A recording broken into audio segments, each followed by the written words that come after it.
संत जन कहां रहते हैं? संतों का मन कहां रहता है? भगवान में, राम में।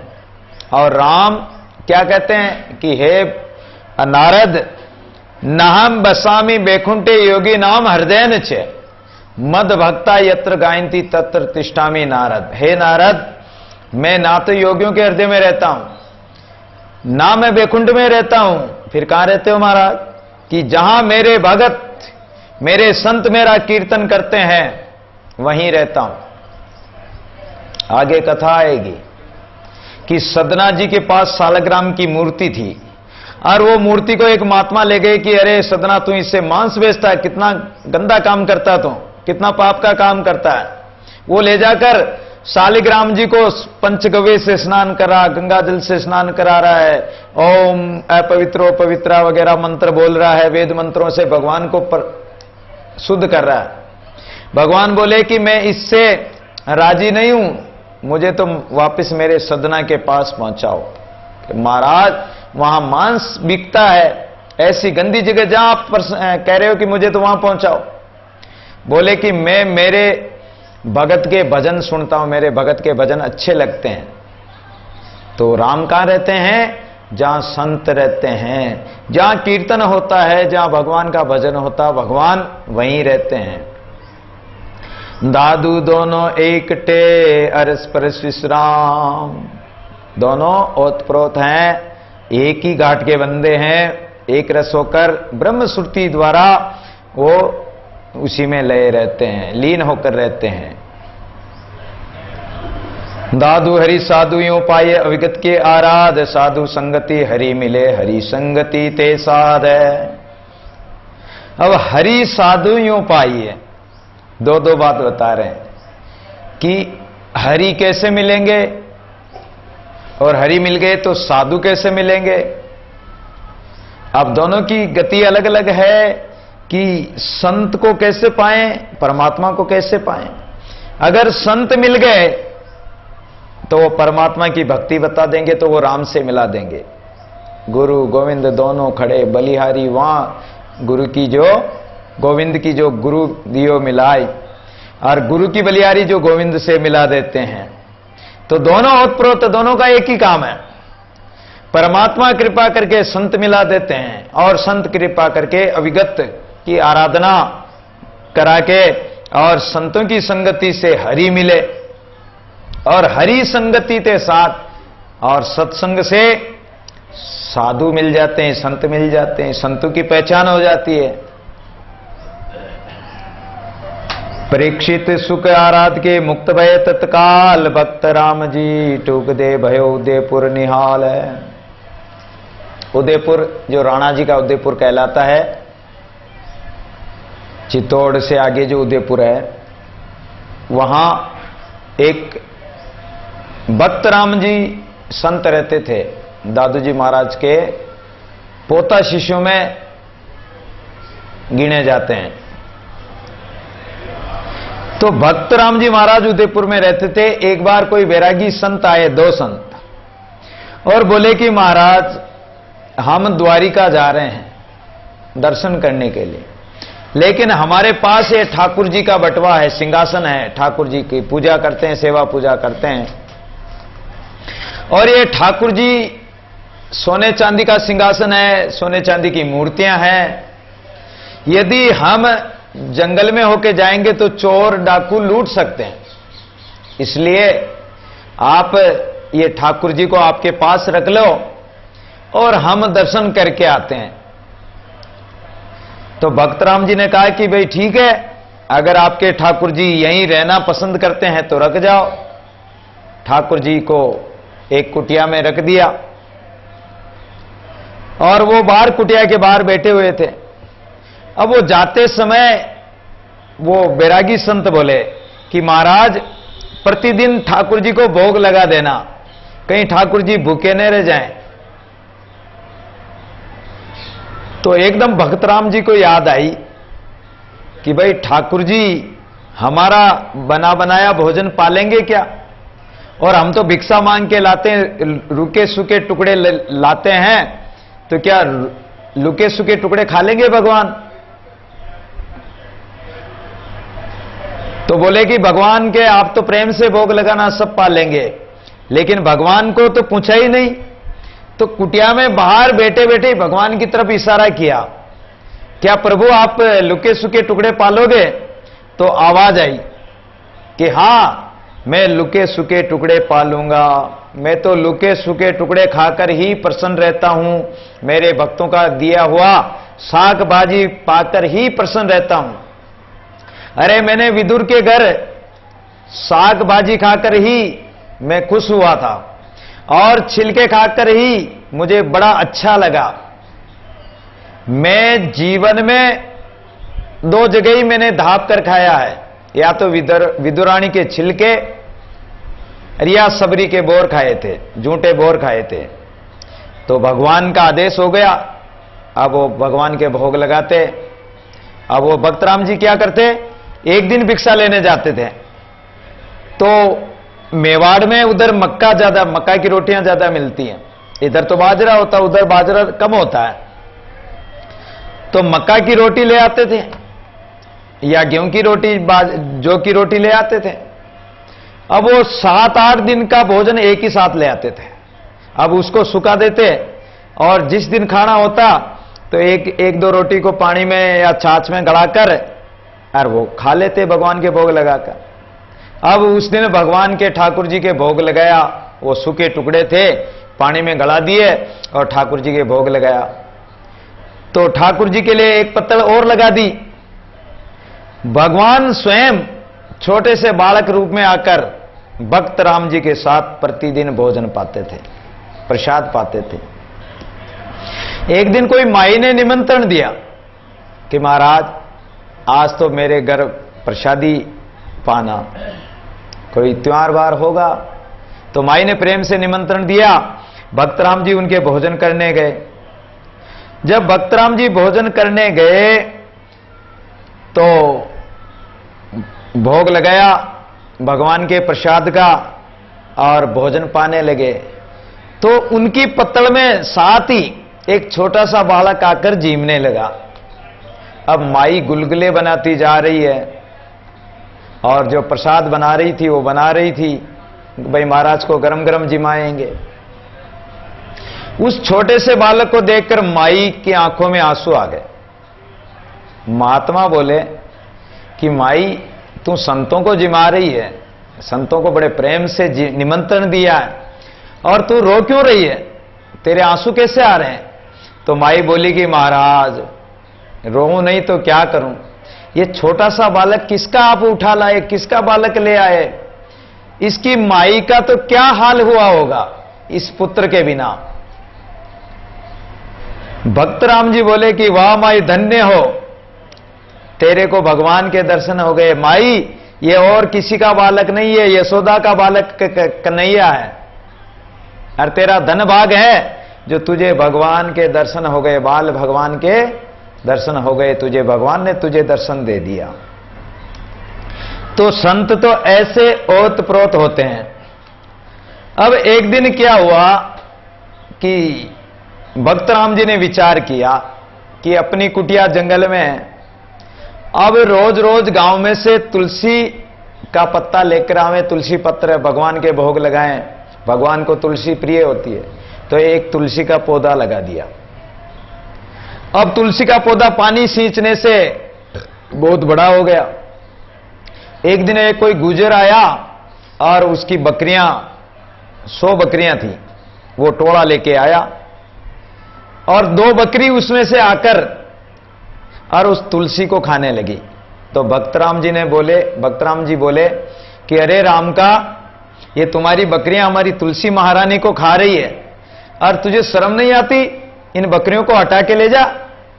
बोले हे महात्मा, ये जंगल हमारा है, हम गुजर हैं, हमारी बकरियां चरेगी और तुलसी भी खाएगी, तू क्या करेगा? तो भक्त राम जी ने कहा कि हम तो क्या करेंगे, लेकिन हमारा जो भगवान है वो सब कुछ करने वाला, करता धरता तो वही है, हम क्या करने वाले, हम तो उसका भजन करते हैं। अरे राम का, इन बकरियों को हटा ले जा। बोले कि तू बड़ा भगत बन गया है जो हमारी बकरियों को भेड़िया से मरवा देगा। ल्याली बोलते हैं भेड़िया को, न्याली भी बोलते हैं। कोई कोई उस साइड में भाषा है, मेवाड़ साइड में न्याली बोलते हैं, इधर भेड़िया बोलते होंगे। तो भेड़िया बुलाकर तू हमारी बकरियों को मरवा देगा क्या? इतने में भगत राम जी ने, भाई भगत की दौड़ परमात्मा तक, भगवान से पुकार करी। भगत राम की विनती सुनजो वनमाली। भगत राम ने भगवान से विनती क्या करी कि सुनजो वनमाली, यानी इस वनस्पति की रक्षा करने वाले वनमाली, हे भगवान आप हमारी विनती सुनो। अगर तुलसी की रक्षा करनी है तो भेजो 2 न्याली। 2 बकरियां खा रही थी तो बोले कि 2 न्याली 2 भेड़िया भेज दो। उसी समय 2 भेड़िया जंगल में से निकल कर आए, और तो भगवान को क्या देर लगती, भेड़िया प्रकट हो गए और वो दोनों बकरियों को मार के गिरा के पटक दिया। अब तो गुजर बड़ा क्रोधित हुआ, अरे बोला कि 2 भेड़िया से मेरी बकरियों को मरवा दिया तो क्या मेरी 100 बकरियों के लिए 100 न्याली बुलाएगा तेरे भगवान से? भक्त राम जी बोले कि भक्त राम, उसने सारी बकरियों को तुलसी पे छोड़ दी, क्या अब बुला 100 भेड़िया देख, अब देखता हूं। तो भक्त राम जी ने कहा कि भक्त राम की विनती सुनजो वनमाली, अगर तुलसी की रक्षा करनी है तो भेजो 100 न्याली, 100 न्याली भेज दो। अब क्या करें?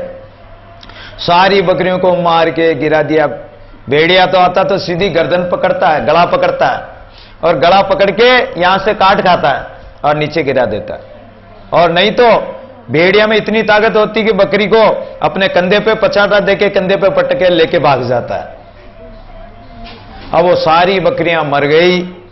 अब तो गुजर रोने लग गया और गिड़गिड़ाने लगा महाराज के सामने, अरे महात्मा मेरे से गलती हो गई, मेरी सारी बकरियां मर गई, अब मेरा घर परिवार का उधर पोषण भरण पोषण कैसे होगा, पालन पोषण कैसे होगा? इन्हीं बकरियों से मेरा काम चलता महाराज, दूध बेच देते हैं, ऊन बेच देते हैं और इन्हीं से हमारा काम चलता है। अरे राम का तो पहले ही कहा था हमने, तो तू मान जाता पहले ही।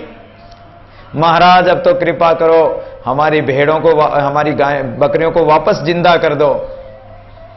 मृतक काड मसाणते कहूं कौन चलावे, अविगत गति नहीं जाने जग आन दिखावे। उसी समय भक्त राम जी ने कहा कि भक्त राम की विनती सुनियो वनमाली, अब तुलसी की रक्षा हो गई और छोड़ो सब छयाली।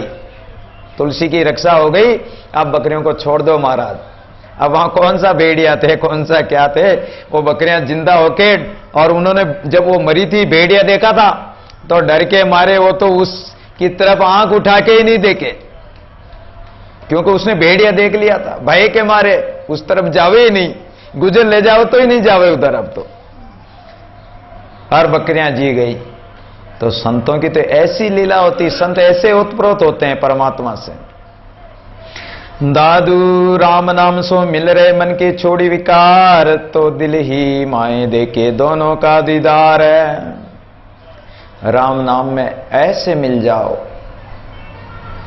कि मन में कोई विकार ही न हो। मन के विकारों को छोड़कर, त्याग कर, हटाकर, और शुद्ध मन से, पवित्र मन से, निर्मल परमात्मा में अपने निर्मल मन को मिला दो। और जब दोनों का दिल मिल गया तो फिर दोनों आपस में, दोनों का दीदार हो गया, दर्शन हो गया। साधु समाना राम में राम रया भरपूर, दादू दोनों एक रस क्यों कर कीजिए दूर है। संत तो राम नाम में लीन रहते हैं और राम सर्वव्यापी है, सब जगह है। तो दादू दोनों एक रस, दोनों एक रस रहते हैं, एक रस होकर और आनंद फागोत्सव मनाते हैं। वो कभी दूर होते ही नहीं है और उनको कोई दूर कर भी नहीं सकता है। दादू सेवक साईं का भया तब सेवक का सब कोई, सेवक साईं को मिला तब साईं सरी का होई। जब परमात्मा की भक्ति करते करते सेवक अपना सब कुछ परमात्मा को सौंप देता है कि हे प्रभु, हे हरि, ये सब आपका है, ये तन भी तेरा, ये मन भी तेरा, ये तेरा पिंड प्राण, सब कुछ तेरा, तू है मेरा। ये दादू का ज्ञान, हे प्रभु सब कुछ तुमको सौंपते क्या लागे मोर, मेरा क्या है, मेरा कुछ भी नहीं, मैंने आपको सब कुछ सौंप दिया प्रभु।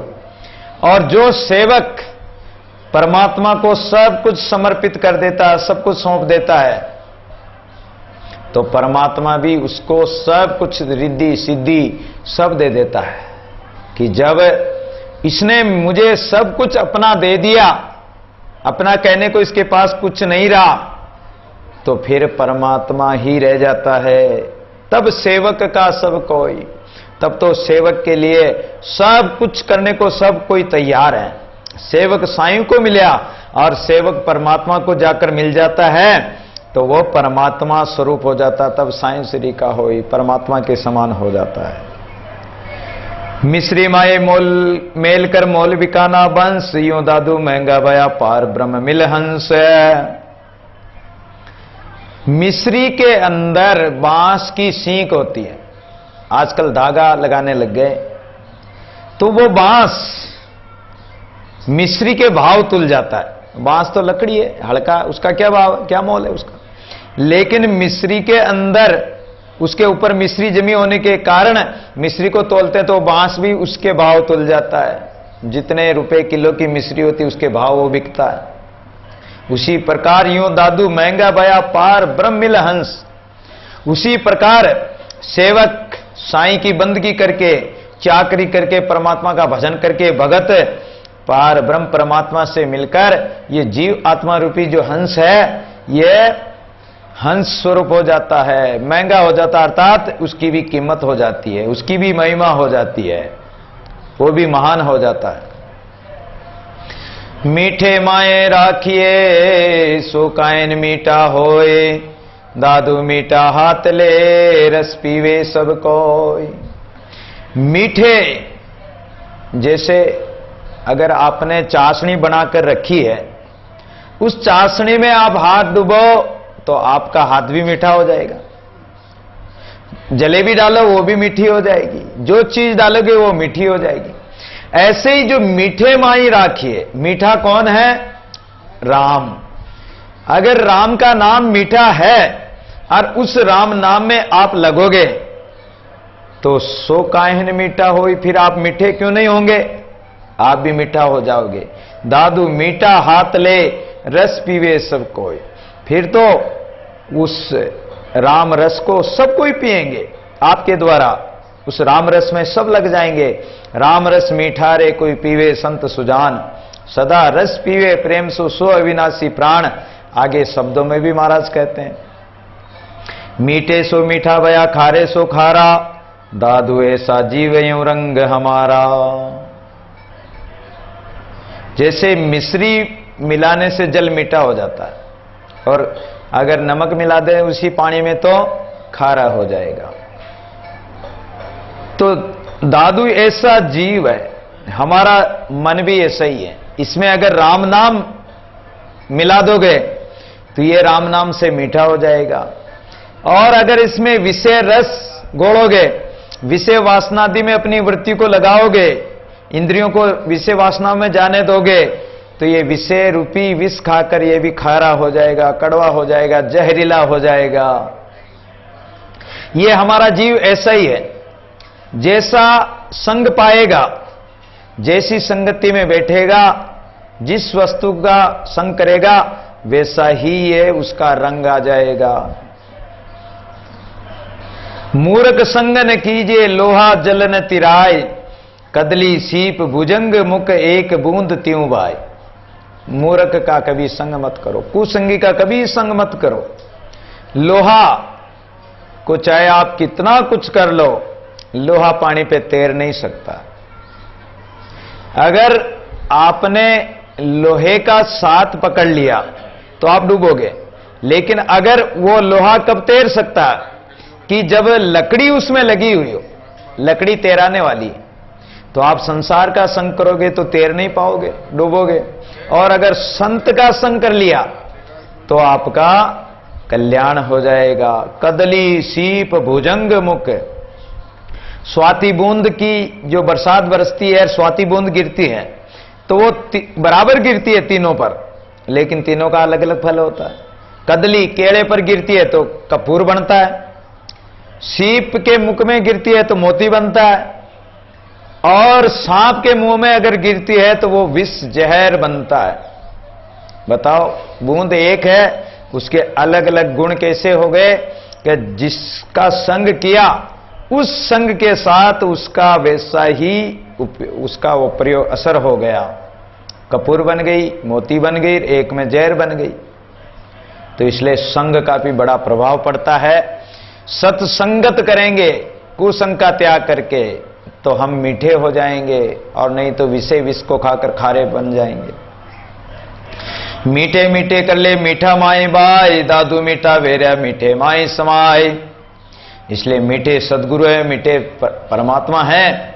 उस मीठे को स्वीकार कर लिया तो आप भी मीठे बन जाओगे। राम बिना किस काम का नहीं कोड़ी का जीव, साईं श्री का वे गया दादू पर से पीवे। राम के बिना, भजन के बिना ये जीव किसी भी काम का नहीं है। अरे पशु चाम की बने नौबत और नगाड़ा, नर तेरी चाम कामन आवे, ये तेरी चाम चमड़ी कहीं काम नहीं आने वाली। जल बल होई अंगारा, जल बल करे तो भस्म हो जाएगी, अंगारा हो जाएगी एक दिन। इसलिए ये कोई काम की नहीं है, एक कोड़ी का भी इसका मोल नहीं है। साईं श्री का वे गया दादू पर से पीव। और अगर भजन किया तो परमात्मा स्वरूप हो जाओगे, परमात्मा पिया को प्राप्त करोगे। राम विमुख नर होएंगे सर्प गोईरा न्योल, और जंतु की को गिने सो हरि बोलो हरि बोल। हरि बोल चेतावनी में सुंदरदास जी महाराज कहते हैं कि राम से विमुख प्राणी क्या बनेंगे? सर्प, गोईरा और नेवड़ा न्योल बनेंगे।